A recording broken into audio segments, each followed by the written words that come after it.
Hey everyone, welcome to another episode of the Hemmings Hot Rod BBQ podcast. On this episode, we've got Scotty Birdsall from Chuckles Garage and Resolute Motorsports. Now, for those that don't know, well, Scotty holds the Pikes Peak diesel record in Old Smokey, which is a truck from the 50s that I was fortunate enough to drive years ago, and it terrified me then. It's double the truck that it was when I drove it, so it's just ultra terrifying now. But he does more with old trick stuff, turbos, which he coined the phrase "WOOSHIE-BOOSHIES," which I absolutely friggin' adore. One of my favorite people. Scotty, how you doing, man? Not bad, Mike. What's going on? Nothing. I'll tell you, when you wrote "WOOSHIE-BOOSHIES," I was crying. I was like, that's the greatest thing I've ever heard when it comes to, like, I cannot not refer to turbochargers as "WOOSHIE-BOOSHIES" now. Yeah. So like at the shop, we officially call them "WOOSHIE-BOOSHIES." Like, go get the big "WOOSHIE-BOOSHIE." And like all kinds of, all kinds of people on the internet call them "WOOSHIE-BOOSHIES" now. And it's so good. You need to make a t-shirt that just says that "WOOSHIE-BOOSHIES" on it, because and with two big turbos, I'd buy that in less than a heartbeat, dude. It's like, it's so good. All right. It's so good. I've been looking for new t-shirt designs, so it's a good one. Well, you have been busy. So let's start from the beginning. Let's talk a little bit about Chuckles Garage. Now, for those that don't know, Scotty was on the podcast about a year ago. He came on. We talked about, the Pikes Peak record and Old Smokey and things like that. But now, since then, he's really delved into Resolute Motorsports as well. And that's a whole nother side of the business that has really taken off. And explain to the listeners what Resolute Motorsports is and what you guys are doing. My shop, Resolute Motorsports, my partner Gall and I, we do air-cooled Porsche, and we specialize in air-cooled Porsche, specifically our Overland 911, which is it's an off-road version of it's basically a rally car for the street. Right. It's got a roll cage in it. It's got special Moton suspension on it. It's got, rally car wheels, full skid plates, a plethora of engine choices you can pick. It's basically like a bespoke rally car that you can buy for yourself. We've been why the 911? Why does the 911 make such a good platform for that? Because you think Porsche 911, the last 15 years ago, if you would have said rally 911, people would have been like, what? But the fact is, Porsche's been rallying 911s for decades, right? Yeah. So there's a big history behind that. Porsche's been rallying these things since, before I was born. It's a lightweight chassis. It's a pan chassis. And just like the Baja Bug, like we call these, the Well-Hill Man's Baja Bug. Right. It's the same essential thing, just on a much higher level. Just with a simple suspension lift and some tires and not doing really anything else, these cars are pretty off-road capable. Are they that stout from the factory, meaning the drivetrains, or do the drivetrains have to be beefed up as well? We beef up the drivetrains, but you can take a factory car and just go for it with the factory drivetrain. Like our stage 1 has a stock engine and transmission in it. Okay. Stage 2, you go up to we can re-gear the transmission on them, which we usually do on every single one, unless someone's got a real budget and they just want to have a street car to run around on. Sure. But you do a built transmission, re-geared, and then built 3.2 liter and up engines you can do. Okay. Now, aside from the 911s, you will pretty much, like, I've seen you with Cayennes out there. Like, you posted a couple of pictures of a pretty wicked Cayenne build. And for those that don't know, the Cayenne is the Porsche SUV, or one of the SUVs. It's the larger one. But those were pretty stout from the factory. And ever since you off-roaded those, I was just like, man, that thing, it looks fantastic. Yeah. So there's actually a bunch of different places doing the off-road Porsches. The Cayennes, sorry. We keep ours pretty focused down to the 958 Cayenne, which is the second generation, and we only do the diesels. Oh, interesting. Okay. The diesel's such a good engine in those things. It's got 400 pound-feet of torque, and it's a really good engine for an off-road rig. But the one you see on our Resolute Instagram it's like my dad car. you know, I got it and I drove it around stock, and I was super, it's a really good car, but it's underwhelming and you feel like a soccer mom in it. So, Right. you know, I beefed it up. We did, one of our partners, for components is Eurowise. They gave us all the tubular suspension to develop on it. And then I helped them design a 3-inch lift kit for it that retains the factory ride control. You know, then we got like rigged. They make us a really cool swing out tire carrier that goes on the back of it. You know, Eurowise also makes the roof rack. Yep. You know, we got all the Baja Designs lights on it. I got the big trophy truck light bar on it. It's ridiculous. You know, but you know, worn winch, all that good stuff. So we take that, and then we also, you know, have different stages of those things too. So you can, you know, the sky's the limit. Right. Now, Resolute basically started after Chuckles Garage, right? Yeah. And just to give the audience a little bit of a background, Chuckles Garage came about. Chuckles was your father's nickname, is that right? Yeah, my dad's name was Charles. Everybody called him Chuck, and his nickname was Chuckles. Yeah. So that's how the name came about for Chuckles Garage. But the thing that really put you on the map was Old Smokey. Yeah. Old Smokey. It was kind of weird. You know, I bought that thing as a flip vehicle because I got it on Craigslist for $225. Right. I was going to power wash it and flip it for a couple grand. And then it sat out in the storage lot. And I kind of, you know, fell in love with it. And so I'm like, you know, I'll make a shop truck out of it. Yeah. We'll throw like a diesel in it. So it's like really reliable and we can just go do whatever we want. We can tow with it, etc. And then like, I don't have any self-restraint. So that's obvious. Yeah. And it just snowballed into this crazy freaking, you know, 1,000+ horsepower truck that we debuted in SEMA 2016. And that's when things got wild, because at SEMA 2016, it got on Car and Driver's 10 best list of SEMA. You know, it was in the Autometer booth, and it was just, you couldn't even see all you could see was their sign. Like there were so many people around that thing. Yeah. You know, no one ever seen anything, you know, like a old, well, there was nothing like it. Like, no, up until that point, the diesel scene was pretty small at that point. Yeah. And I mean, you know, fast forward, you went on to, what was it, 2019 to win was it 2019 when you got the Pikes Peak record, or was that 2018? That was, so 2018, I went there. That was my rookie year at Pikes Peak. And I sent it off the side of the mountain into the trees. Had a little mishap. But I came back and qualified for the race after. So we brought it all the way back to California, fixed it. Yeah. Drove all the way back, qualified, and then blew up and qualified. Oh, God. So I didn't race in 2018, the official race. And then 2019, I set the fastest diesel qualifying record. Wow. In section 1. And then in 2020, that's when I set the all-time record for diesel, and I beat factory Mercedes-Benz by 13 seconds. That's pretty outstanding for, right? You know, just a little shop at Santa Rosa, you know, right? Yeah. To beat a factory Mercedes team is pretty crazy. Yeah. It's pretty wild. Like, yeah, the timeline from $225 piece of shit on Craigslist to world record at Pikes Peak, like, I don't know, it's pretty cool. Like, maybe I think in 50 years or so, somebody will make a movie about it or something. Yeah, I mean, I think pretty cool is the extremely humble way to say it. After being to your shop and seeing what you guys do, it's a whole nother ballgame. But you guys are doing more at Pikes Peak. So this year, you're running Old Smokey, but you're also running something else, right? And you're driving something else, if I understand correctly. Yeah. So Old Smokey's still going. My buddy Aaron Kaufman's going to drive him. Smokey. I know Afrin, wonderful guy. Yeah, Aaron's awesome. So Aaron's going to drive that, and then I am going to drive a brand new Superlight LMP1. So it's a Le Mans prototype.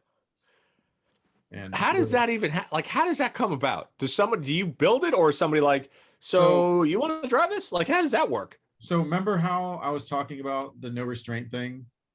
Yeah. Yeah. Okay. That's why this came about, because I'm like, Okay. okay, well, I set the diesel record.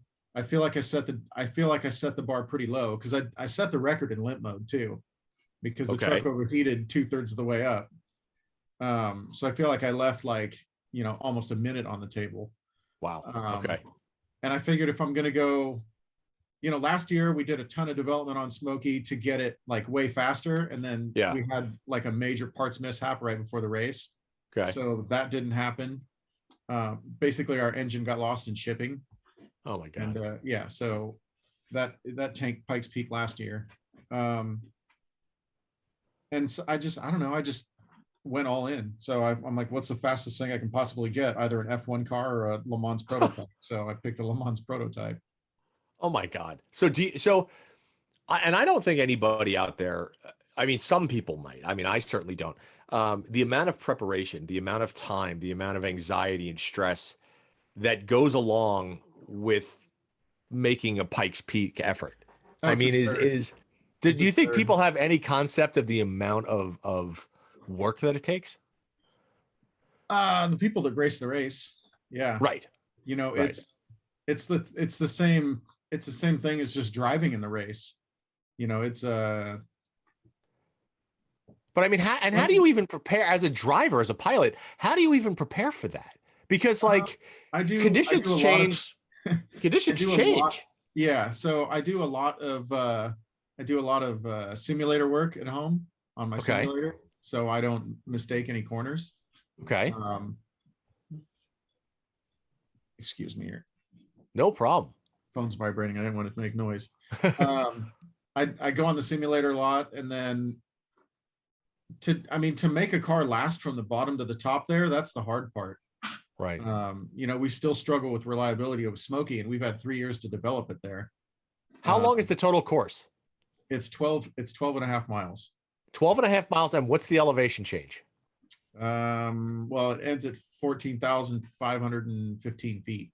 So, and I think it starts, heck, I can't remember, 6,000 or so, 7,000. so now you're going to have those people out there go, all right, let me get this straight. It has taken you 3 years to make a vehicle be reliable for 12 miles. Yeah. Why? That's because like somebody's because some jackass out there is going to be like, dude, I got a Honda Civic. I could totally do that. Yeah. Good luck. Because I like just flogging, like some of the first year I went there, I got this Hyundai like SUV thing. It was disgusting. But I flogged that thing up and down the mountain because I was so scared. I'm scared of heights. So I was so horrified of like how scary this was that I'm like, well, I'm not going to bail out. So I'm just going to desensitize myself. So I went up in their rental car and I drove it like an ass, like until I got yelled at. But and it blew the head gasket. So I think with a check engine light on. So with Smokey, like the hardest part is exhaust gas temperatures. The thing just melts down. At Pikes Peak, you're going through like 4 different weather systems on the way up. It can be 80 degrees on the bottom and snowing on top at the same exact time. And as far as it's a challenge, like you have to have a good overall setup for the course. Like it's got to be able to handle the fast, smooth sections on top, and then the bumpy, slower sections on top. The fast, smooth sections on the bottom, and the bumpy, slower sections on the top. And it's also got to make power up top and power on the bottom, which is a big struggle because you've got 30-40% less oxygen content up top than you do at the bottom. So basically the program that you're running, like especially in Smokey, which is such an advanced vehicle with the compound, are you still running compound turbos on that? Yeah. So compound does the computer adjust for it? And I mean, if it does, you're changing elevation so quickly. Does it have time? That's the biggest thing I would say, right? We tune it. We tune the truck at ATS in Colorado. They're my transmission sponsor. And we we tune it at that altitude because it's pretty much the same altitude as the bottom of Pikes Peak. So we essentially tune the truck for the bottom part of the course. Okay. And then we just lose power going up. Interesting. Okay. So you're accounting for that. You know that's going to happen.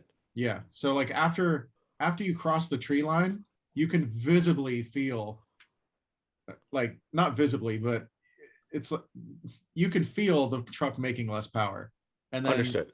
after, let's say, Devil's Playground, which is 2/3 of the way up, right, you can really feel it. You know, it's down, you know, 400 horsepower. Wow. Okay. So now, but this year you're going to be driving an LMP car, right? Yeah. Okay. So Smokey is, like I said, if anybody looks it up, Smokey F1, it's a 50s pickup truck. Now, granted, it's race truck underneath, but body wise, it is a 50s pickup truck. Okay. And having driven it, your seating position is that of a 50s pickup truck. Yep.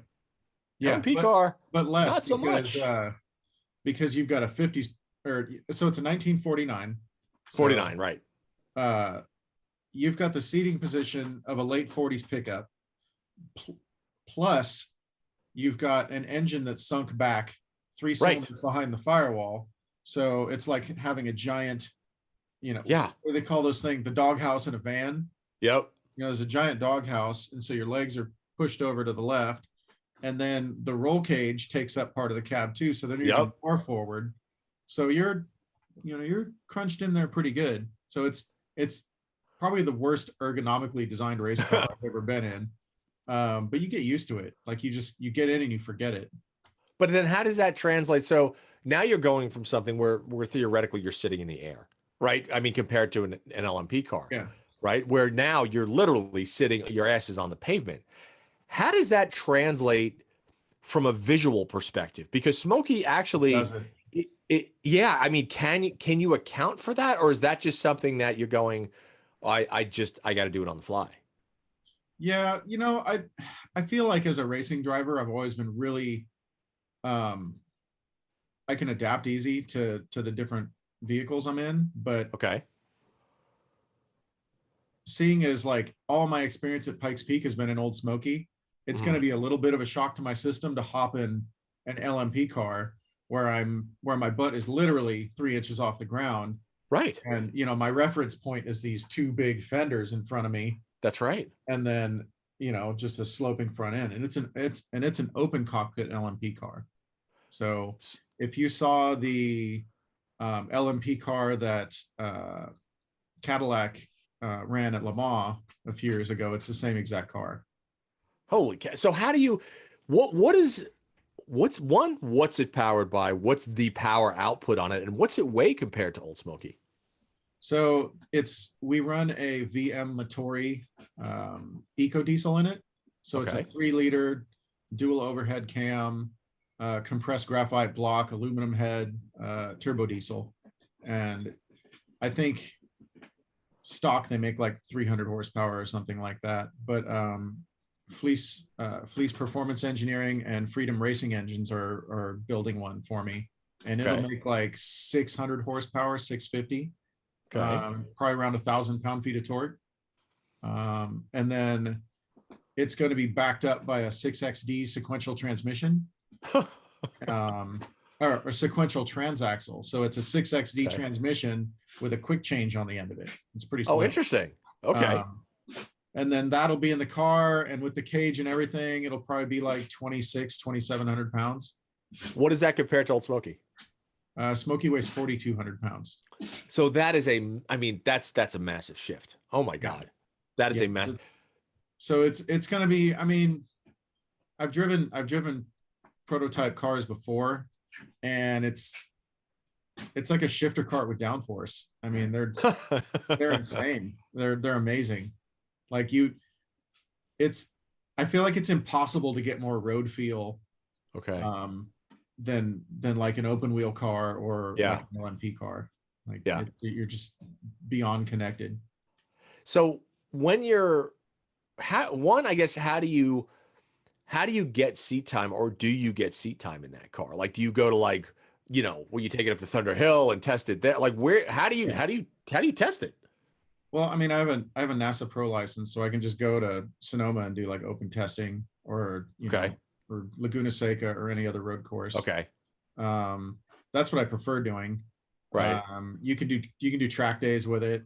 Go out. Can you really? I mean, So you're like you could show up, basically theoretically, you could just show up to shaking an it HPD. down. Yeah, because Right. you can't do prototype speeds in a track day. Like, No. so you go out there and you can shake down your systems and stuff like that. So track days are good for that. But Okay. open testing is where you can really go see what it's got. So Okay. And that's, hopefully we can get the car done so I can have about a month of really hardcore, 2 or 3 times a week, track testing it okay. before we hit the mountain. And then is there a point where you ever become comfortable in a car like that? Or does it always Oh, feel yeah. like there is? Yeah. Oh, okay. Yeah, you have to. I mean, you can't go fast in something you're not comfortable in. So, Right. I mean, if the car's set up right and doesn't have any issues, like, half a day at Sonoma Raceway, I feel like I would be comfortable with it. Okay. I got you. So, and then you just get more comfortable and more and faster, and you start to figure out the little minutia of the car. If I turn in faster here, the rear end does this, et cetera, et cetera, et Okay. cetera. So When you're talking about something like an LMP car, from I guess a driver's perspective, how is that different? And I know that I'm sure the differences are far, far drastic. How is that different from, say, a modern hypercar, right? So if you were to say a Pagani, if you were to say whatever the best Ferrari out there, or the best Lamborghini, how is it different from that, from a driver's perspective? oh God. Like, do they even I would remotely say compare? yes and no. So Okay. the modern hypercar is pretty much a street legal LMP car. Okay. The noise, vibration, and harshness thing is way worse in a race car than it is in Right. street cars. So I Right. guess if you took a modern hypercar and removed every single one of its creature comforts and like the Pagani, all that gaudy shit on the inside, like Right. if you take all that stuff away, Right. take away the gaudy bodywork and like, I honestly am not a fan of supercars. Like Right. they've gone from like the F40 era, Yeah. in the F50 when they were just like race cars for Yeah. the street, and now they're just like these gaudy show off things. Like I Right. don't know, but anyways, they're essentially the same. I mean, you Okay. have to take it to modern supercar and you make it ultra harsh. That's a race car.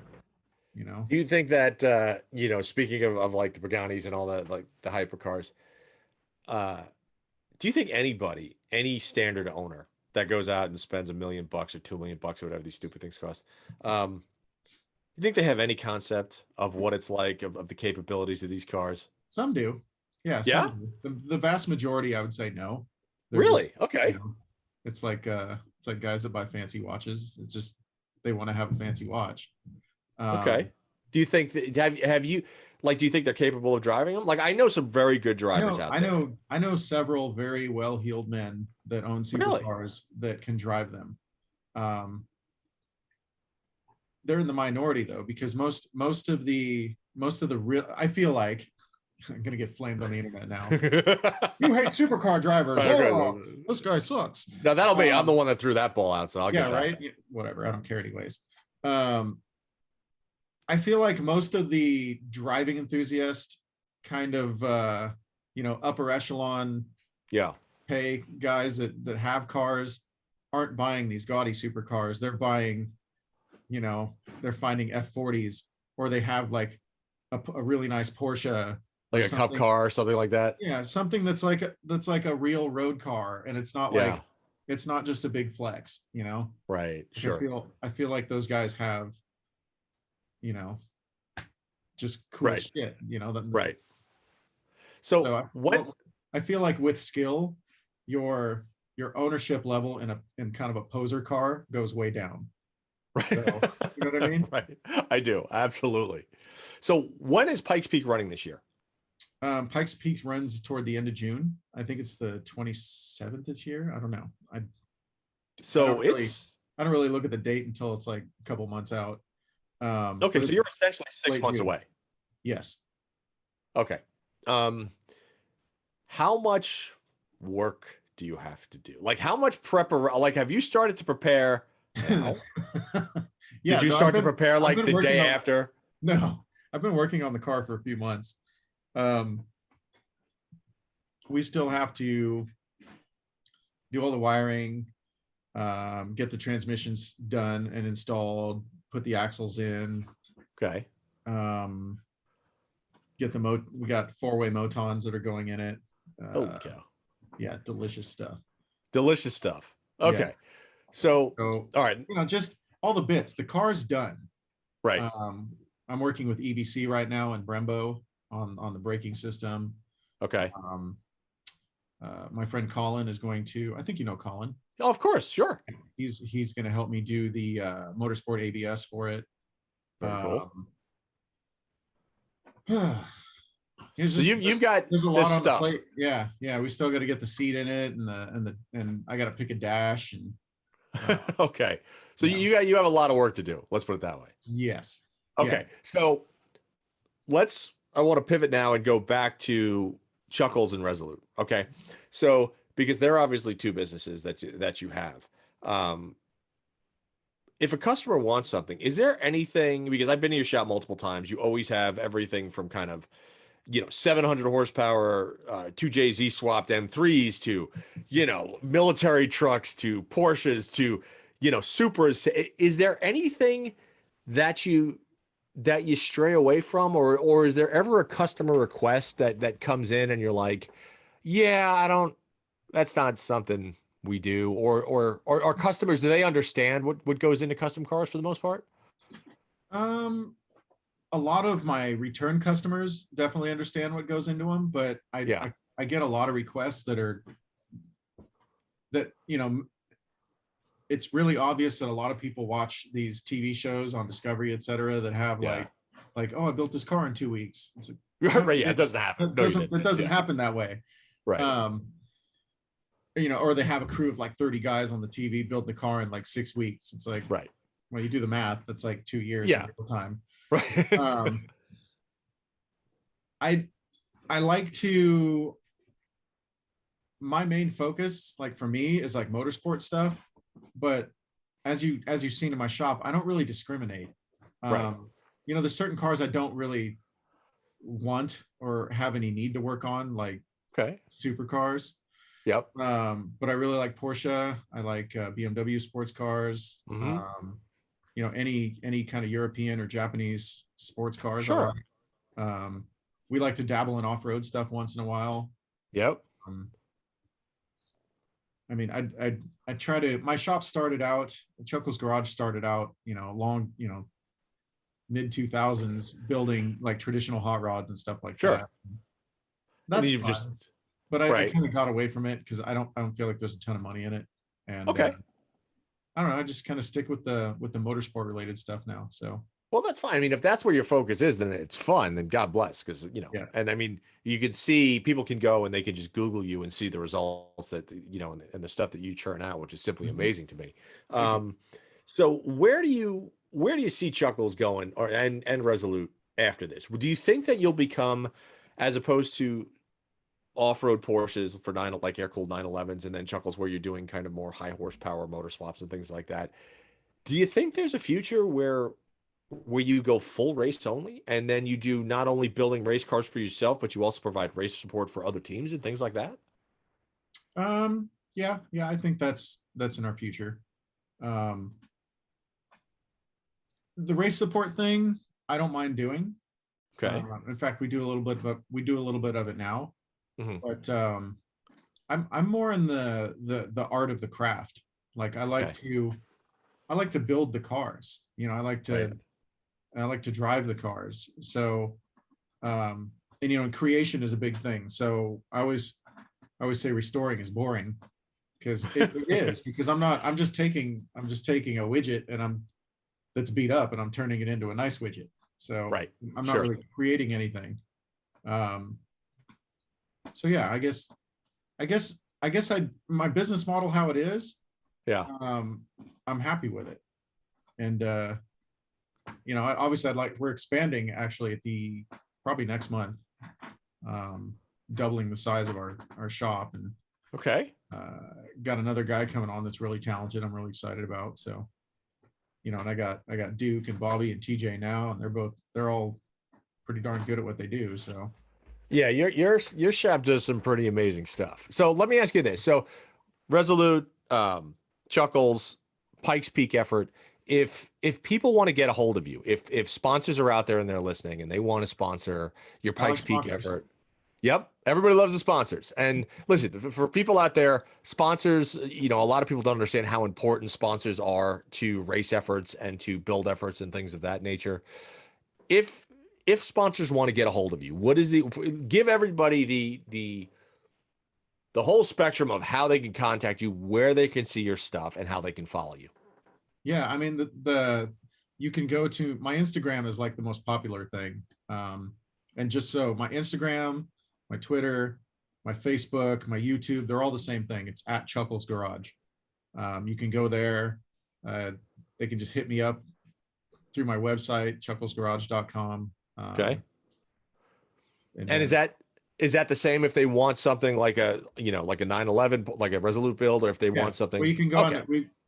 on. We've got a really nice website for Resolute Motorsports. You just go on there and contact me through there, or so you can send emails to chucklesgarage@gmail.com, or you can send an email to scott@resolute.com.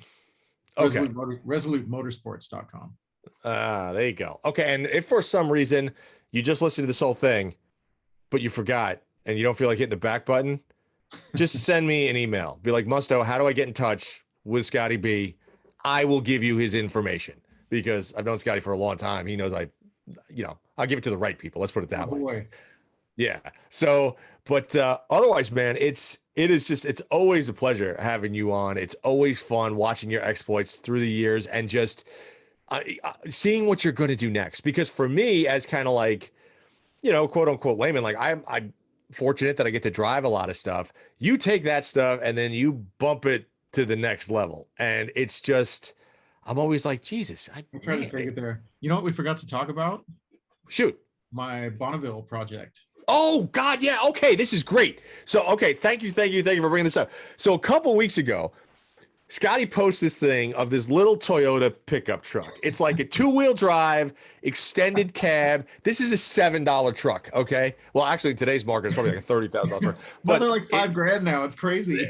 It's nuts. But a little 4-cylinder thing, and he very casually teases the people. He puts it up, and he's just like, "Yeah, maybe land speed racing."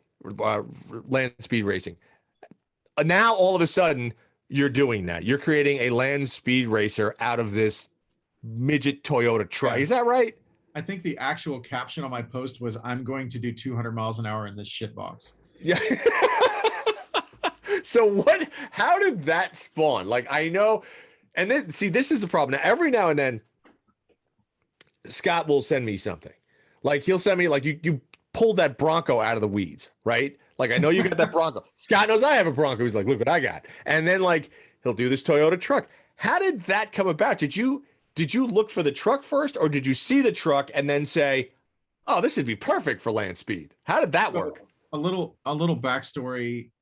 I was a mini trucker a long time ago. So, like, mini trucker at heart.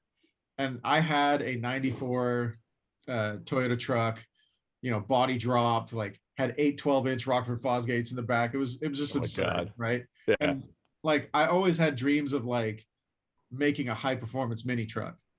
So one of my main team guys, Tim, he has Salty Box Racing, and he owns the full size diesel pickup land speed record at Bonneville. So I'm like, well, hell, I'm going to do it too. So I'm going after the mini midsize pickup record. And I think it's like 190 something miles an hour right now. But under 3 liters and under. So we're going to use a 2JZ motor out of a Toyota Supra. We're going to put a big giant Garrett turbocharger on it.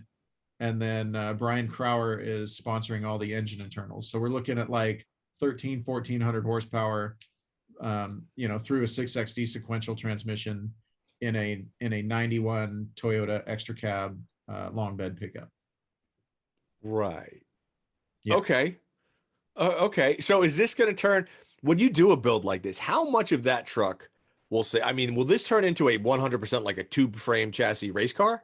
So the rules say you have to run 100% stock body, and there can be like no aero modifications to it. So like it's going to look like a super slammed stock Toyota truck out there, like stock headlights, grill, everything. Right. It'll have an air dam on it and a flat belly pan, but that's it. So it's just, we're going to do the livery that Ivan Stewart made on his trophy trucks. So we're going to do that on there. But it's just going to look like a super slammed race and mini truck that does Bonneville. When is this endeavor going to take place? Is this a 2022 thing, or is this 2023? I'm going to try for 2022. We've got a lot on our plate. Another one of my team guys, Dave, he works with Rise Fab Shop in Knoxville. Yep. And we're toying the idea back and forth of sending the truck to them with this truckload full of parts, because I have everything to build it.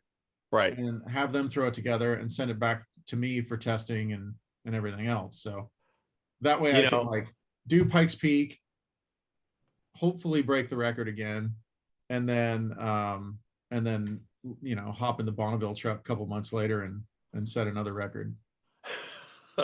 Well, this is you got a lot going on, brother. Like this is not, it's always interesting. A lot of times, like especially during the coronavirus, some people just kind of, well, okay, we're going to take it easy. You did the exact opposite. You were like, nah, we're just going to go full bore into 17 different forms of motorsport, because why the hell not?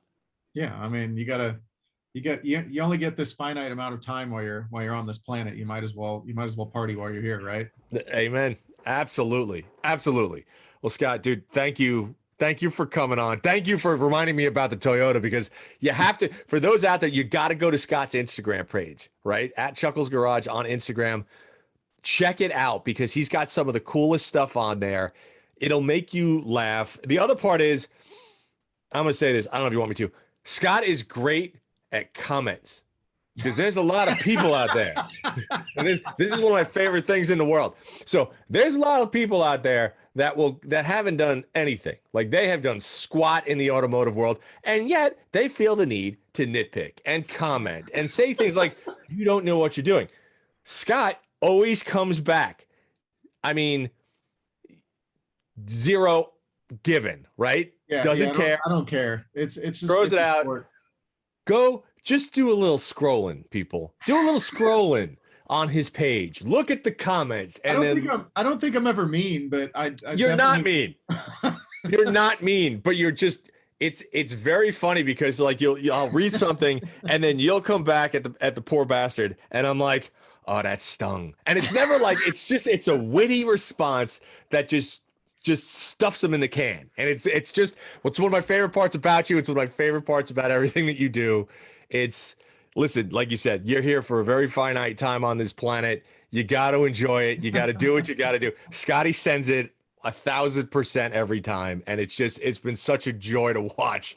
And dude, I'm looking forward to this year and next, and just to keep following what you're doing, man. It's always fun. Man. Me too. So, all right, brother, dude, we will see you next time. Thank you for coming on. And to those out there listening, obviously, this is the Hemmings podcast. Hemmings has 25, 30,000 classifieds. Go check them out. Go to our auction. Buy your dream car. Buy that air-cooled Porsche. Then send it to Scotty and let him make you something that'll just tackle the planet. All right? So with that said, love you guys. We will talk to you, and we'll see you next episode. Thanks for listening, folks. And again, please subscribe to the Hot Rod BBQ podcast. If you're on Spotify, check us out there. Subscribe to it on iTunes. And if you are going to go to YouTube, make sure you go to the Hot Rod BBQ podcast and hit that subscribe button, and we'll come to you every week.